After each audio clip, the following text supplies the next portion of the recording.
1, 2, 3, 4.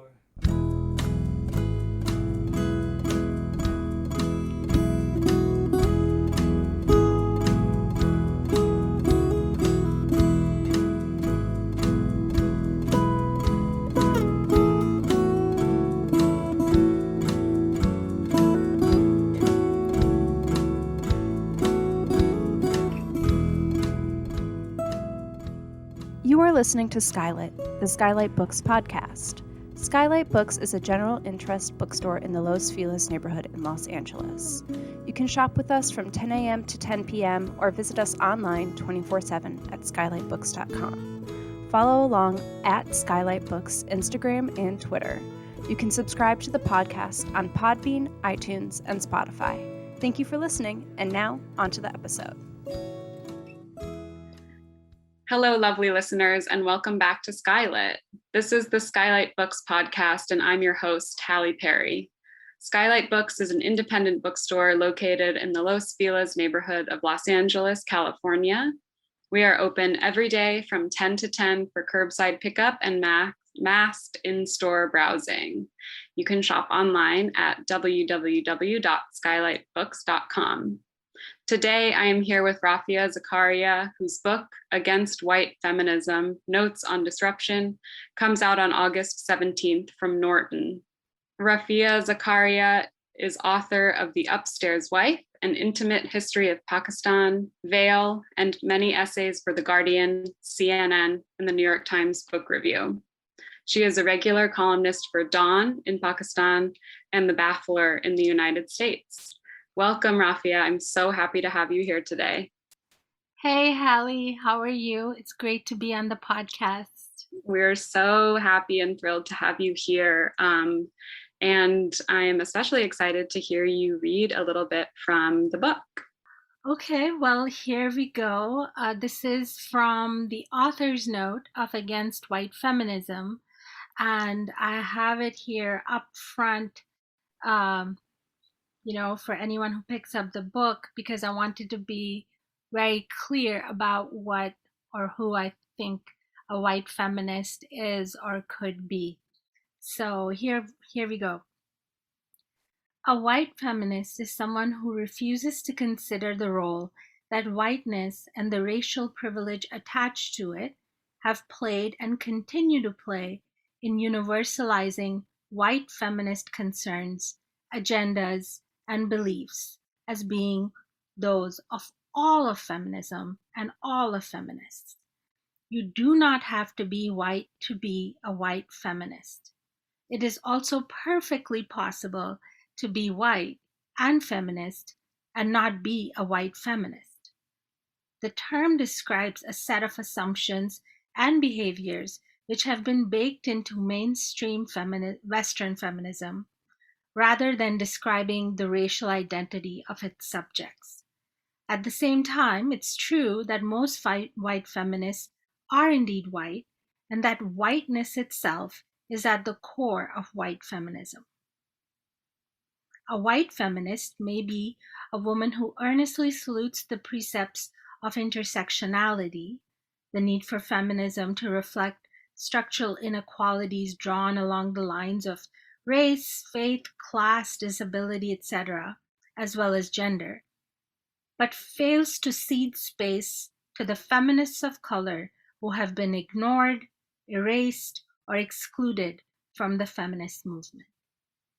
Thank you so much. The book is just one of the most incredible things I've ever read. You go from history to your own personal experience to analyzing literature, and I think just have as someone who thought she knew what white feminism was, I think having that kind of intro to the book was incredibly useful before you kind of dive into the first chapter. And I'm hoping for our listeners, you can talk a little bit about your background with feminism and in feminist spaces, and how that allowed you to identify the issues of white feminism and ultimately decide to write this book. Well, thank you so much, Hallie. it's very comforting to get that kind of praise from someone who knows books so well, and also comforting because I'm on the cusp of this book being released at a time when critical race theory is being banned. There's all sorts of very conversations that want to silence critiques such as the one I have in this book. So I'm very hopeful that the people who do read this book and find that it resonates with them are literally going to, really try to get it in as many hands as possible. So I'm very grateful for your comments.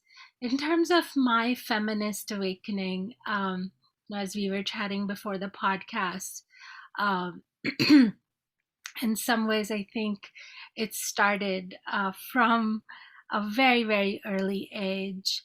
And that's because I'm the female part of a boy girl twin set. And, and as if you've ever known twins or have twins, you know that the biggest goal of every twin is to make sure that they get exactly uh, equal amounts of whatever the other twin is getting or not getting, or whatever privilege.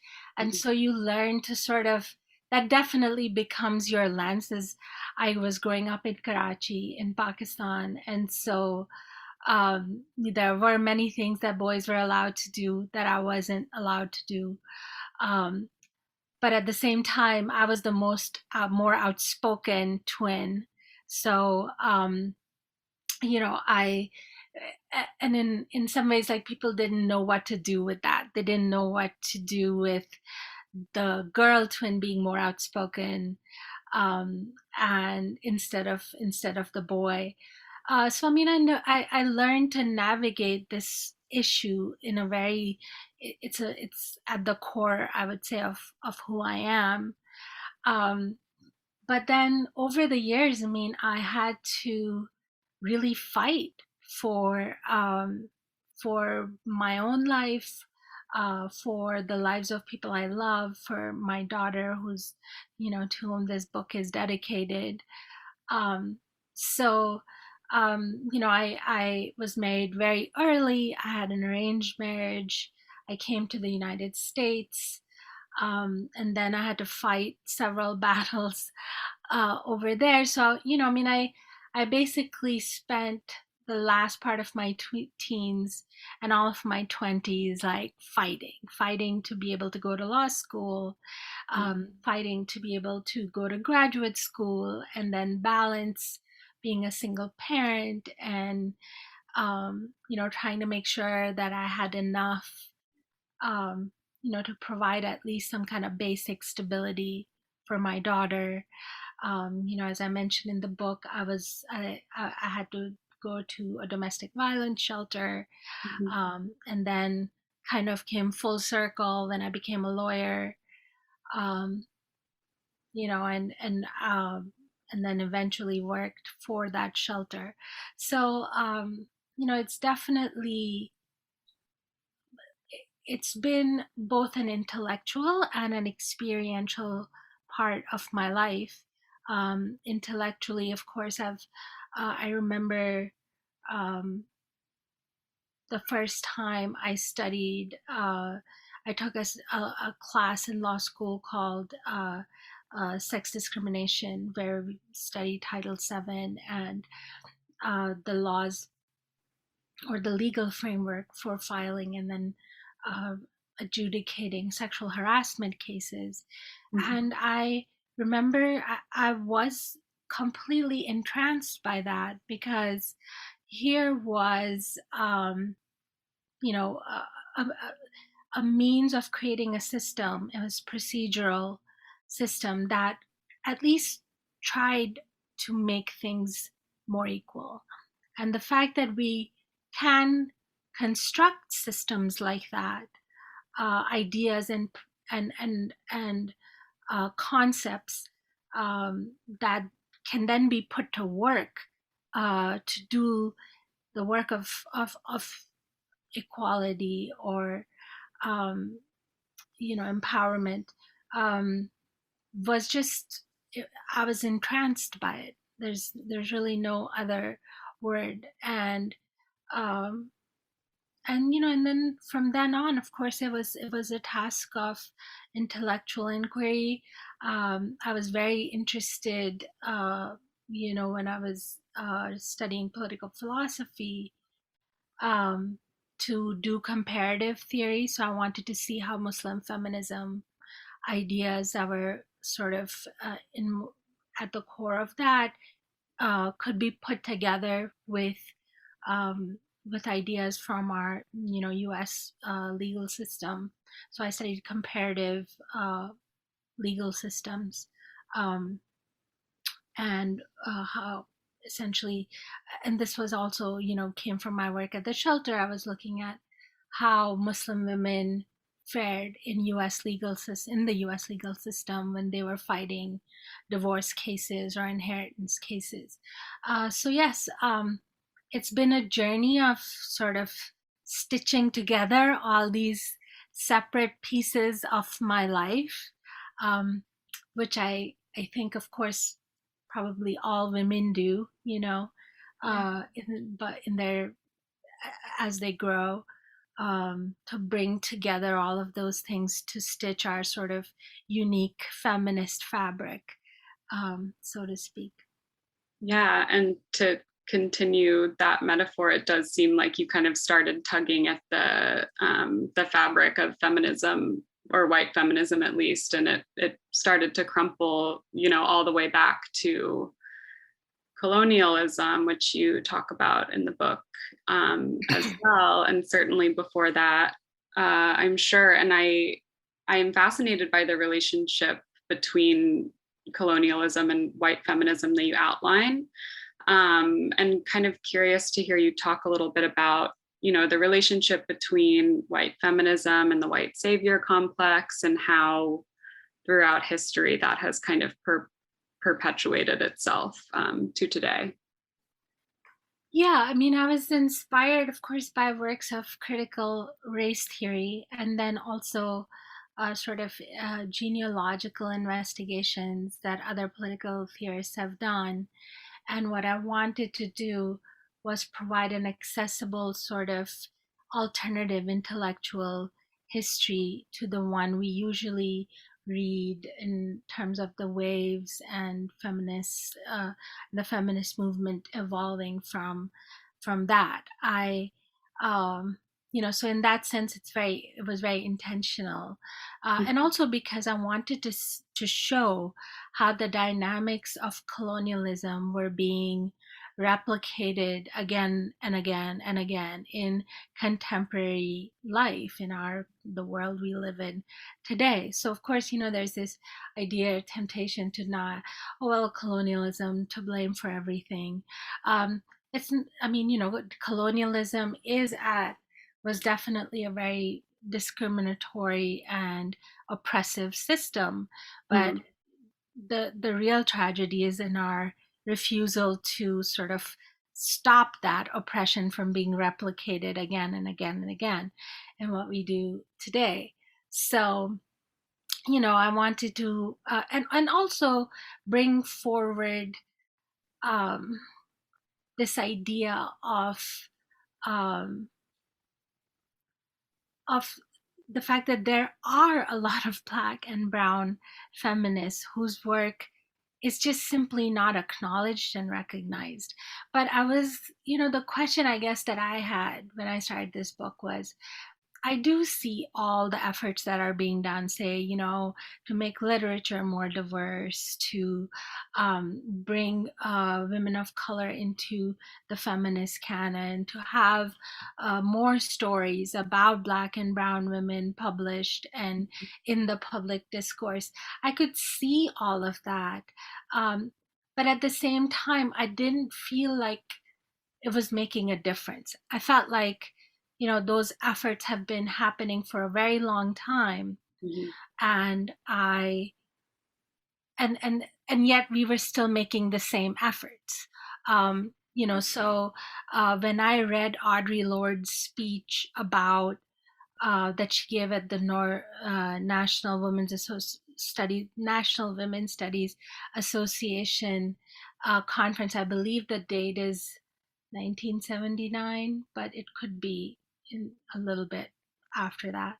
Mhm. And when I read that speech that's quoted in my book, my heart just broke, right? Because she's talking to an audience of white women, and she's pointing out the ways in which just within that conference, white academics, white women have been dismissive of women of color, have, in a very entitled way asked, well, how does this relate to me?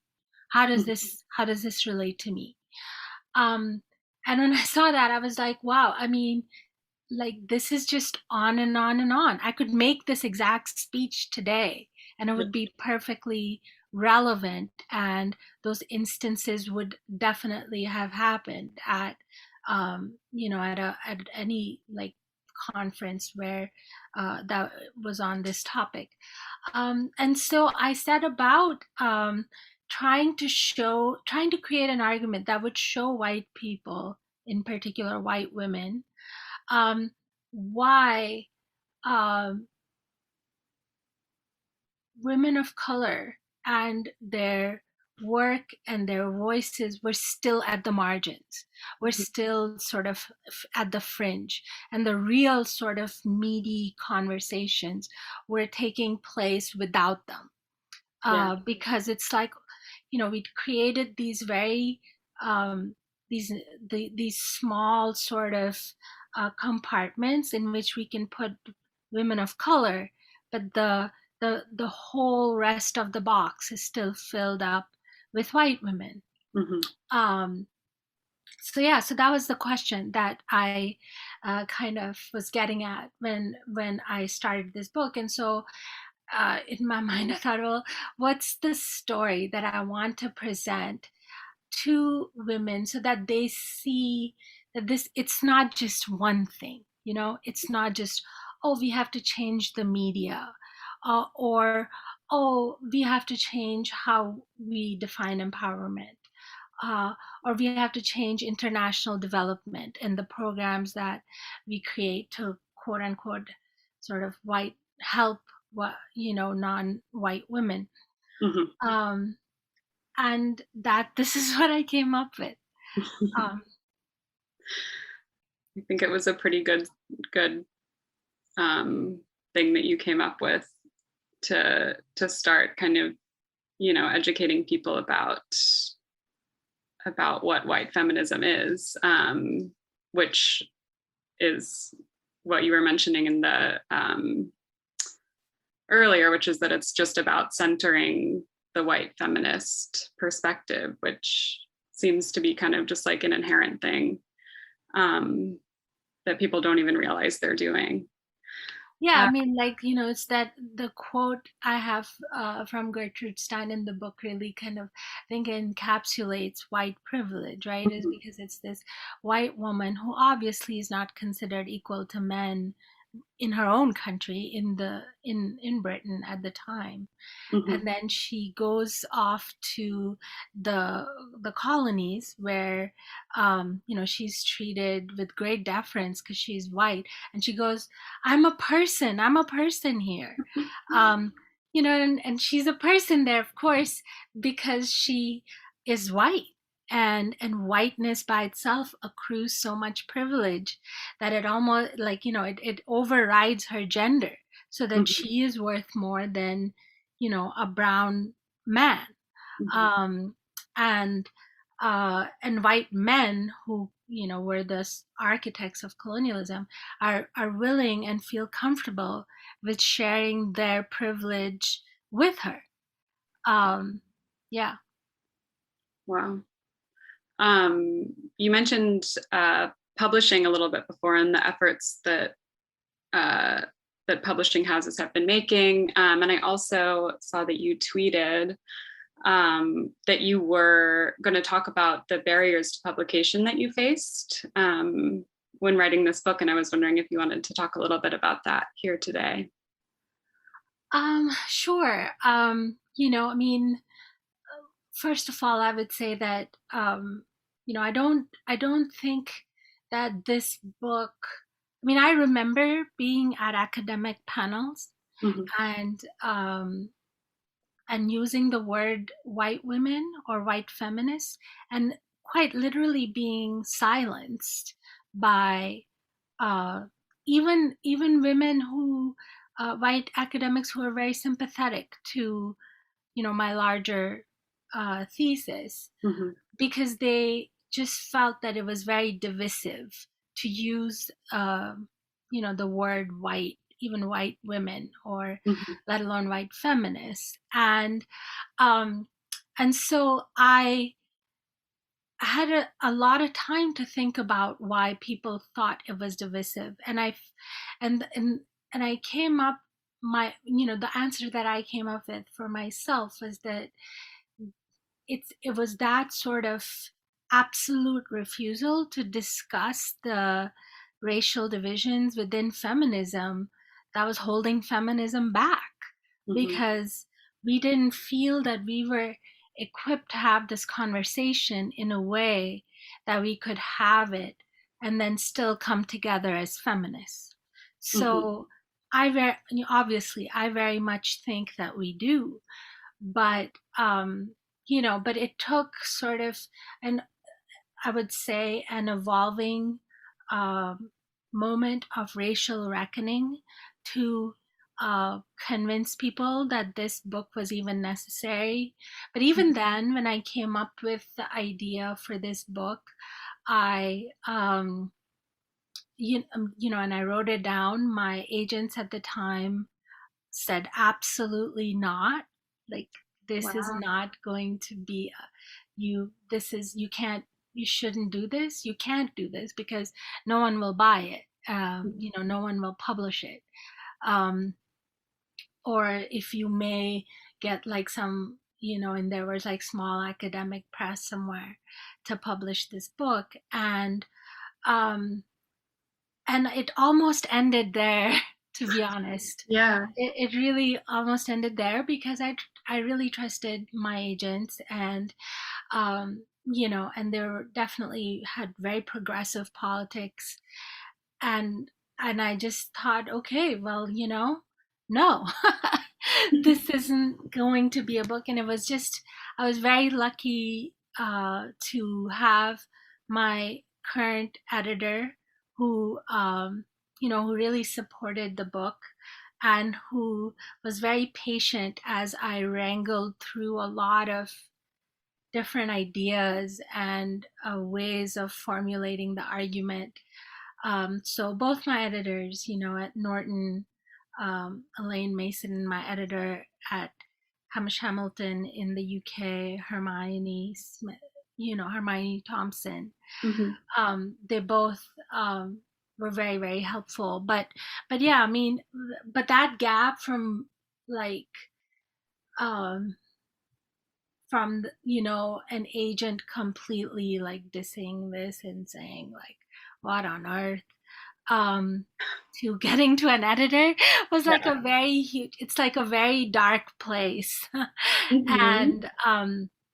and so so there's that, and then of course, like, continuing, I mean, I won't lie that it's been hard to get definitely many of the very prominent, even very woke, like white feminists to endorse the book, even some that I've known and who've admired my writing prior to this book, um, and some of that has been surprising to me, and kind of a whole separate layer of just feeling disappointed. Yeah. um, but there are a lot of obviously white women like you and my editors, publicists, everybody who have supported the book, who are continuing to support the book. But it's easy to kill, like, for everyone else, editors at other publications who assign reviews, critics who write about books, etc., etc. It's very easy to kind of kill a book, or sideline it. There's so many books that are published. We're at this time where book sales aren't doing that well, more or less. And so it's easy to just kind of put it to the side, and that's enough to sort of passively refuse to engage with what it's saying. So yeah, I'm kind of just really hoping that the people like you and others who feel strongly about this issue will be very sort of assertive about not necessarily just like buying the book, but just about creating conversations around it, so that um, I don't mind my words or my work being the punching bag, so long as it enables conversations among women, Black women, white women, women of color. So long as that happens, I'll be super pleased. Yeah, and eliciting a strong reaction from people too, I think, is a testament to the book as well, because it is, that wokeness can kind of disguise the perpetuation of white feminism. It feels like there's more layers that reading this book help, me as a white person and other white people who read the book, and everyone to kind of look at their own role in the topic. So yes, and also perhaps recognize that there's not necessarily always a malicious intent to being part of a structure that oppresses, so I don't think that, like, even a lot of white women who kind of haven't done this sort of self-examination about how they might be complicit in racist structures, I'm not sure, I'm not saying that they're all intending to kind of say, okay, well, so what, right. I think they just haven't had, I think that they haven't had an opportunity to think about it, and then also be given, you know given ideas of what they can do as people about it, which is what I've tried to do. So it's very much, it's critique, but it's also a call to creating a more meaningful collective. And I definitely think that collective is possible and necessary. Mm-hmm. And I do love that the book is kind of aimed at being, it's the subtitle is Notes on Disruption. It's not just an academic examination of a topic, but actually engages the reader. And I know why I read the book. For me, and for other people like me who, benefit from the culture of white feminism, or might even not know what that means, why should they read the book? What do you hope people take away from it when they read? Well, one of the things I wanted to do, and I think that is, particularly relevant to the white women who would read this book, is, number one, I wanted to take them through the experiences of these sorts of microaggressions and exclusions in particular situations. So I describe in the book what it's like to sort of be told that you and your culture are really available for consumption. Mm-hmm. Like at that fair where, like, white women are going from one stall to another buying like little tchotchkes, and then the money's going to go to here or there, but they're not particularly engaged in terms of understanding these cultures. And I give examples also of, from everything from being in a feminist gender studies seminar where there's really no room to discuss Muslim women except as, sort of these Orientalist examples of oppression. So I wanted them to see these very real life situations that happen to women of color all the time.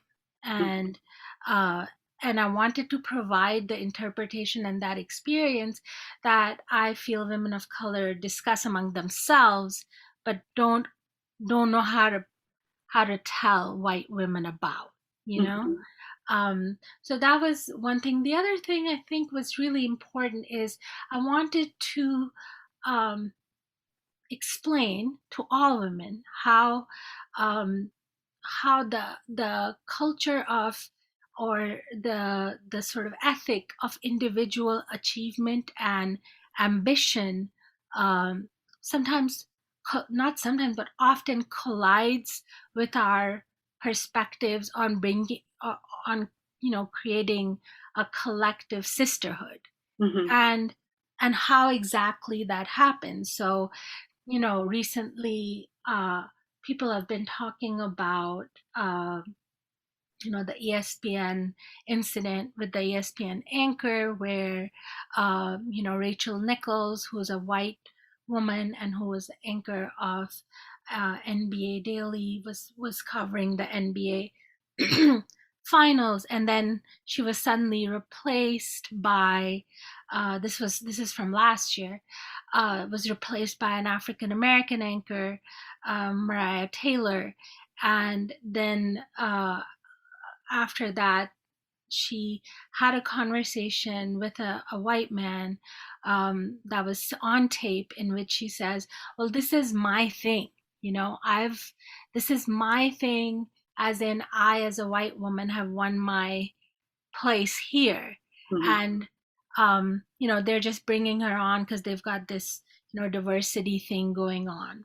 Mm-hmm. And that, you know, conversation has sort of incited a more public discussion about what white women feel about their position and what they think of um, you know, women of color, in this case Black women, who are trying to get be in a similar place.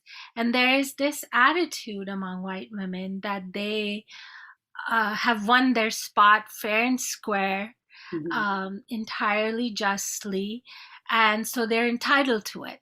And other women, like Black women, who are trying to sort of get to the where they are encroaching upon space that they haven't won and that they're getting only because of concessions to their race and commitments to diversity. Mm-hmm. And I've written about this for CNN. And the reason why I bring it up here in our conversation is because, you know, that's a real illustration of what I mean by our ambitions collide with our white women's ambitions collide with their feminisms. Mm-hmm. Because you have a situation where, and I completely admit that the defensiveness is expected. I mean, you know, it's not that they haven't fought for their position. It's just that you know, their position has some, you know, some of the concession or some of the advancements that they've earned are because they're white. And so how to sort of tread that tension between uh, you know, white women respecting that if a Black woman is taking their spot, uh, then they have earned it too. You Yeah. know, and so it became this moment for me when I really started to think, was that, what is this word? So white women amongst themselves are, you know, seem to be able to talk about the fact that they look at Black women as interlopers, um, you know, but they won't say it to, you know, in a general conversation, but to other white people they're saying it, and no one is being called out for saying that that's a racist belief to have. You know, to say that I'm entitled to my position, but if she got it, well, that's diversity and etc. Um, and it becomes a kind of kabuki play on both sides, right? Where now white women are having this conversation where they think it's just diversity that gives other women chances. And then, women of color and Black women are talking about it and saying, well, of course she's not going to let me do this because she doesn't think I deserve it. And in the end, of course, like with that story, the white woman got to stay. Rachel Nichols has kept her position with ESPN, and Mariah Taylor is the one who had to leave, and now she's with NBC Sports. But it's just one recent iteration um, of how this plays out and how it's become an impasse that needs to be overcome.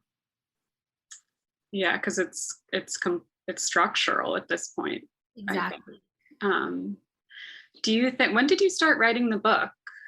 I'm curious if kind of the events of the last year and a half and the emphasis on Black Lives Matter has changed the conversation about white feminism at all, or about how you kind of thought of your book in the world. I have been thinking about this for long before Black Lives Matter. It's just that it was very difficult to find spaces to publish it. One of my editors, Sam Hasselby at Aeon, I think we published a piece 2014, I'd like to say, where I was talking about how in relation to the veil and the bans on the veil in France and all of these other European countries. And I was talking about how when British colonialist women, white women, went to India for the first time, they thought that they were covering they thought that they weren't covering enough. So these Victorian women were like very, very covered up, and Indian women were wearing the sari. And they were like, oh my God, how on earth do they, show their midriff? And then of course, now, in Afghanistan, for instance, when that war was initiated, you had, oh, well, I mean, these burqas, we have to get rid of them. We have to get rid of, I mean, and we have to tell them that they're covering up too much. To show that this is a question, of who has power rather than who has choice. And so I've written about different parts of this, over the years before any of this started, but I hadn't, been able to put it all together. As it's come in this book, and Against White Feminism. My last question for you is about who are some other feminist thinkers and people who we should be following, reading, whose voices we should be amplifying today. Some of them are mentioned in the book. One of the books, obviously, that was really, really seminal for me is by Laila Abulagod, Do Muslim Women Need Saving? I also have, some more obscure kinds of recommendations. There's this book called Atiya's Journeys, written by Atiya Faizi. It's Atiya, Atiya's Journeys, Journeys. And it's a book written, it's a diary, and it's been translated, that a woman from India wrote when she was studying at a teacher's college in the UK in the 1920s. Wow. And I think it's just a really fascinating book because it reverses the dynamic. It's not just like white women always going to brown lands and then writing about it. So I really loved that book. I have, Moja Kauf, Mojakauf, the girl with the tangerine scarf.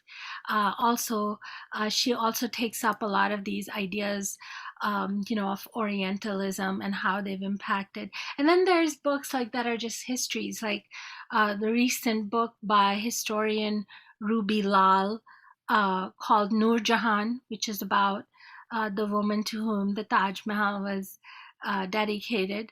And it's just, the title is just Noor Jahan. So Durba Mitra's book on how sexuality was controlled in British India is an excellent book as well. And I think all of these are, they're definitely in the notes at the end of my book. But I recommend them, even if you can pick up one and read it. And of course, my favorites like Audre Lorde all the time. I got a lot of strength from reading her work as I was writing this book. So anything by her is that's my sort of permanent go-to book. Yeah. So, it's wonderful. Well, I have a lot of reading to do. Thank you. No, thank you for this conversation. My hope really for this book is that women everywhere will read it and find something in it that resonates with them. Like I said, I was a feminist of experience, is what I would call it. Before I was, new feminist theory or anything intellectual to do with feminism. I just fought the battles on the ground.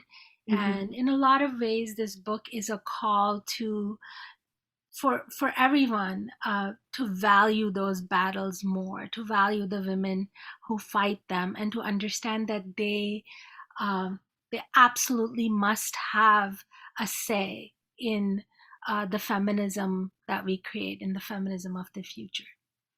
Yeah, that's so beautiful. Thank you so much. Again, that was Rafia Zakaria, whose book Against White Feminism is out on August 17th. And you can, of course, order a copy for you and everyone you know at skylitbooks.com. Goodbye, everyone. Thank you for listening to the Skylight Books podcast series. Please don't forget to visit our website at skylitbooks.com and make sure to follow us on Twitter and Instagram. Also, don't forget to subscribe to this podcast for more author talks and bookseller conversations. You can find us on Podbean, iTunes, and Spotify. Stay safe and healthy, and we hope to see you back in our store soon.